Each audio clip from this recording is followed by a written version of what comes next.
ఉషోదయం ప్రేమించు కాపరి ఉషా కిరణాలు ఉదయకాలపు వాక్య ధ్యానమునకు మిమ్మల్ని ఆహ్వానిస్తున్నాం. ప్రార్థన. మమ్మల్ని మిక్కిలిగా ప్రేమిస్తున్న పరలోకపు తండ్రి, ఈ ఉదయకాల సమయానికై వందనములు చెల్లించుకుంటున్నాం. మమ్మల్ని ప్రేమించి మరి యొక్క దినమును అనుగ్రహించి నీ కృపలో మమ్మల్ని భద్రపరిచిన విధానాన్ని బట్టి స్తోత్రములు. ఈ ఉదయకాల సమయమున నాతోనూ మాతోనూ మాట్లాడమని యేసు పరిశుద్ధ నామమున అడిగి వేడుకుంటున్నాను పరమ తండ్రి, ఆమేన్. ఈ ఉదయకాలపు వాక్య భాగము కీర్తనల గ్రంథము 15వ కీర్తన మొదటి వచనమును చదువుకుందాం. యెహోవా నీ గుడారములో అతిథిగా ఉండదగిన వాడెవడు? నీ పరిశుద్ధ పర్వతం మీద నివసింపదగిన వాడెవడు? మనము చదివిన వాక్య భాగము దావీదు మహారాజు దేవుని సన్నిధిలో నివసించగలిగిన వారిని గురించి ఆయన సన్నిధికి వెళ్ళి తెలుసుకునే ఒక కార్యముగా ఉన్నది. లేకుంటే దేవుని సన్నిధిలో నివసించగలిగిన వారి యొక్క గుణములు ఎలా కూడా వారి యొక్క లక్షణములు ఏమిటి అని చెప్పటము చూడగలం. దావీదు మహారాజు 2వ వచనం నుంచి మనం చూసినట్లయితే, నిందారహితముగా నీ ముందు నడిచేవాడు, తన యొక్క నాలుకను తన యొక్క మాటలను పరిశుద్ధముగా కాపాడుకునేవాడు, ఇతరుల గురించి వ్యర్థమైన కార్యములు మాట్లాడని వాడు, ఇతరులకు తన యొక్క సహోదరులకు తన యొక్క ఇరుగు పొరుగు వారికి పొరుగు వారిని ప్రేమించేవాడు, ఇరుగు పొరుగు వారికి ఏ కీడు తలంచని వాడు అన్న రీతిగా కొన్ని కార్యములు కింద ఉన్న వచనంలో చదివినట్లయితే చూడగలం. ఇది దేవుని గుడారములోకి ప్రవేశించేదానికి, దేవుని సన్నిధిలోకి మనం వెళ్ళేదానికి ఒక ప్రాముఖ్యమైన అర్హత అని మొదటిగా తెలుసుకోవాలి. ఈ దినములలో ఇలాంటి జీవితమును నేను కలిగి ఉన్నానా అని మనం ప్రశ్నించుకోవాలి. ఎందుకంటే దేవుని నివాస స్థలం, ఆయన గుడారము, ఆయన పరిశుద్ధ పర్వతము అనబడిన దేవాలయంలోకి వెళ్తున్న నీవు నేను ఎలాగున్నాము? నిజముగా దేవుని సన్నిధికి వెళ్ళినప్పుడు నీ హృదయమును యథార్థముగా కాపాడుకోగలుగుతున్నావా? నీవు పరిశుద్ధముగా దేవుని యొక్క ప్రసన్నతలోకి ప్రవేశిస్తున్నావా అని ప్రశ్నించుకోవాలి. ఎందుకంటే ఈ దినములలో మానవుల యొక్క స్వభావము కింద రాయబడిన కార్యములన్నిటితో నింపబడినది. అనేకమైన కార్యములు చేసి దేవుని దుఃఖపరుస్తున్నారు. తమ యొక్క నోటిని పరిశుద్ధముగా కాపాడుకునే వారిగా లేరు. తమ పొరుగు వారి దగ్గర వారు ప్రేమగా ఉండేలేదు.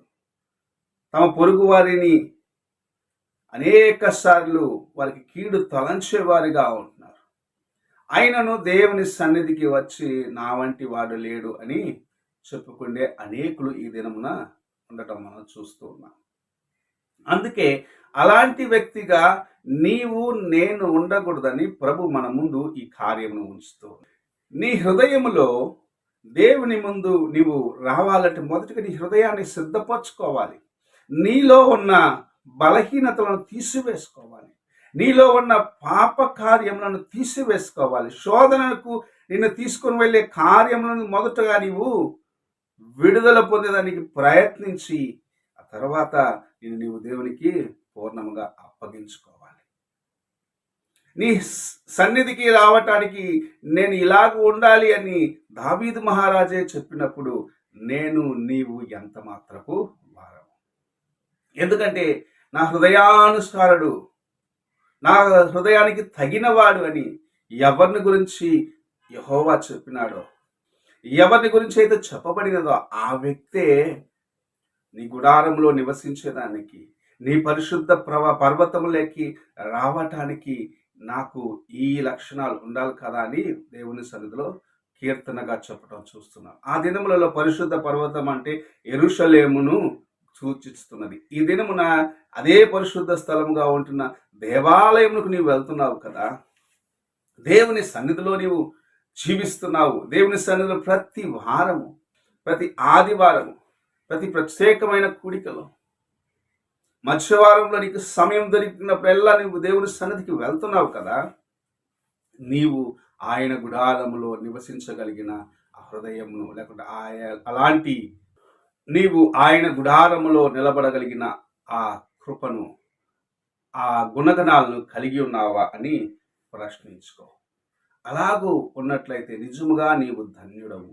నీవు ధన్యురాలు. ఎందుకంటే దేవుని సన్నిధిలో యథార్థమైన హృదయముతో, పవిత్రమైన మనస్సుతో, పరిశుద్ధమైన ప్రవర్తనతో ఎవరైతే జీవిస్తారో వారు దేవునికి ఇష్టమైన వారిగా ఉన్నారని పరిశుద్ధ గ్రంథము తెలియజేస్తుంది.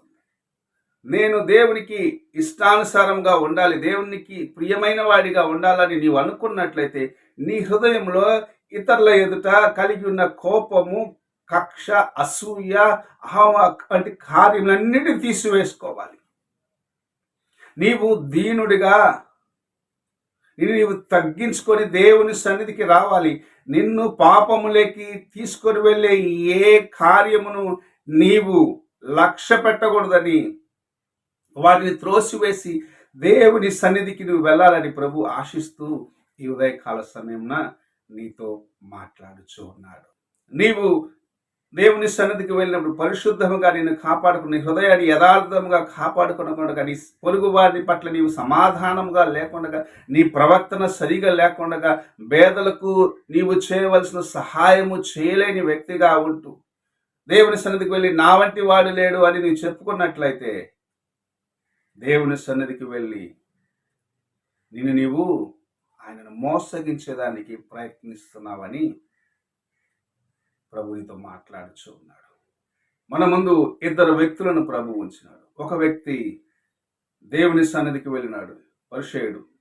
నా వంటి వాడు లేడు, నేను వారానికి 2 రోజులు ఉపవాసం ఉంటున్నాను, నేను ఆ దశంభాగం ఇస్తున్నాను, నేను ఈ పని చేస్తున్నాను, ఆ పని చేస్తున్నానని తన గురించి గొప్పగా చెప్పుకున్నాడు. నా వంటి వాడు మరి ఒకటి లేడు అనుకున్నాడు. కానీ బయట నిలబడి తన గుండెను కుమ్మరించుకున్న, తన యొక్క హృదయాన్ని కుమ్మరించుకున్న, దేవుని వైపు చూసేదానికి తన యొక్క హృదయంలో భయం ఉన్నది. తాను దేవుని వైపు చూసేదానికి కూడా అర్హుని కాననుకున్నాడు. పాపినైనా నన్ను క్షమించము అని చెప్పి ప్రార్థించిన ఆ సుంకరిని ప్రభు నీతిమంతుడిగా తీర్చినాడు. ఉదయకాలమున నీవు ఎలాగున్నావు? నీ జీవితం ఎలాగున్నది? హృదయమును ఎలాగ కాపాడుకుంటున్నావు?